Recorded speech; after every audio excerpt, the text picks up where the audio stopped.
안녕하세요. 꿈을 드리는 채널 드림 히어로입니다.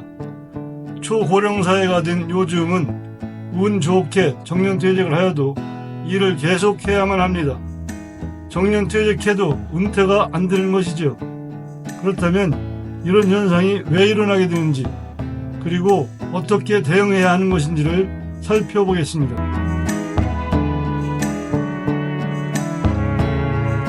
전체 인구 중 노인 인구 비율이 20% 이상이 되면 초고령사회라고 합니다.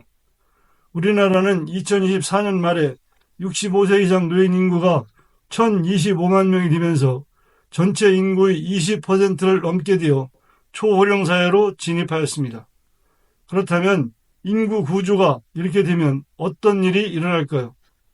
우리 선배 세대는 정년퇴직을 하면 은퇴를 선언하고 굳이 일하지 않아도 퇴직금이나 연금, 그리고 정부의 노인복지 혜택 등을 받으며 그럭저럭 생활해 나갈 수 있었습니다.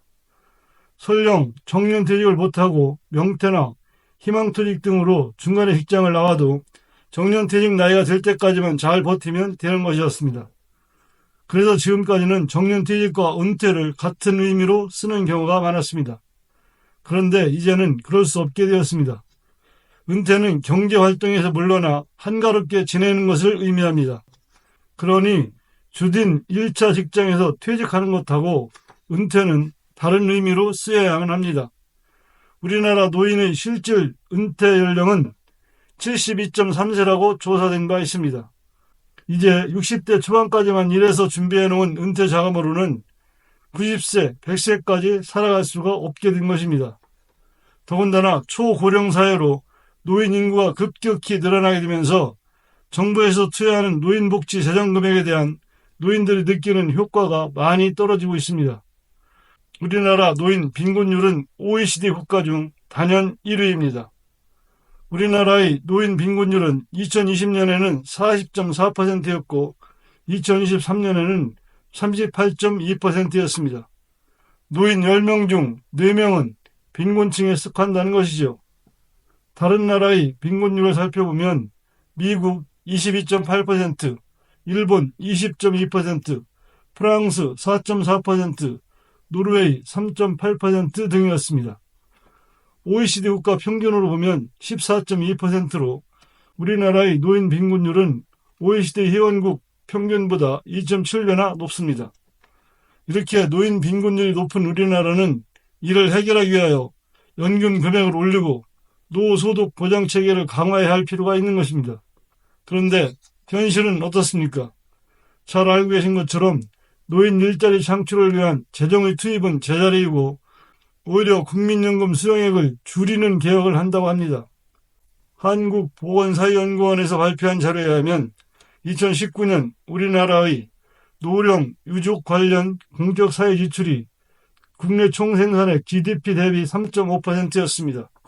이는 OECD 회원국 평균인 8.2%의 절반에도 미치지 못하는 수준입니다.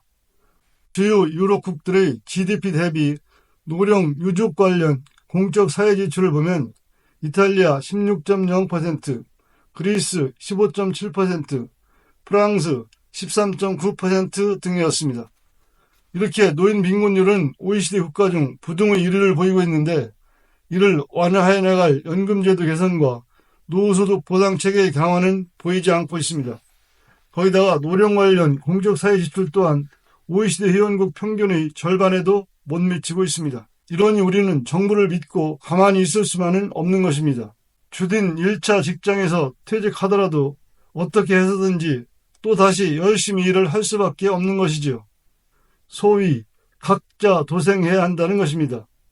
물론 저출산 고령화가 급격히 해결되어서 전체 인구에서 노인 인구가 차지하는 비율이 급속도로 내려간다면 큰 걱정 없이 해결될 수도 있을 것입니다. 그러나 그것은 어디까지나 희망사항일 뿐입니다. 시청자 여러분께서는 어떻게 생각하십니까? 초고령 사회가 되어서 어쩔 수 없다고 단념하고 넘어가야 할까요? 그러자니 현실이 너무 답답합니다. 퇴직하고 나서 일하고 싶어도 일할 수 있는 자리가 별로 없는 것이 현실입니다. 유럽의 많은 나라들처럼 재정에서 노인들을 위한 공적 사회 지출을 대폭 늘릴 필요가 있는 것이죠. 제가 오늘은 조금 어두운 이야기를 드린 것 같습니다. 전체적인 큰 그림을 보고 안정된 노후를 보내는 방법을 찾아보자 하는 의미였습니다.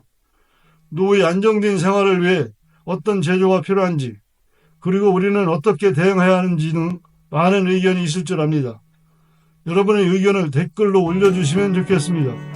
망설이지 마시고 댓글을 올려주세요. 여러 사람이 공유하게 되면 조금은 마음이 후련해지고 새로운 힘이 생기게 될 것입니다. 또한 여러분께서 주시는 댓글은 궁극적으로 정책에 반영되는 주춧돌이 될 수 있습니다. 오늘 끝까지 시청해주셔서 감사합니다. 구독, 좋아요 부탁드립니다. 준비된 노후는 축복입니다. 감사합니다.